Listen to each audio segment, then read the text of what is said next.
If you're experiencing problems with the VersaMax stopping while pumping, the first thing to check is the manifold pressure gauge.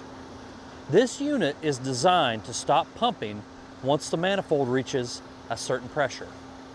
That pressure will be around 1300 to 1500 psi.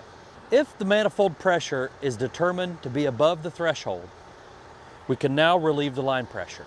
If we relieve the line pressure, the pump will have to be reset by placing the switches in manual and left-right toggle. Once the pump is resynchronized, you can resume pumping at that point. If the problem persists with high line pressure, then the material hose will need to be inspected, and also, is the material properly mixed? If problems persist, please refer to the pump troubleshooting in the VersaMax operation manual.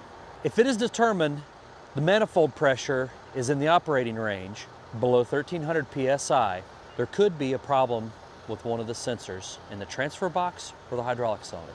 If you require further assistance, please call HyFlex Tech Support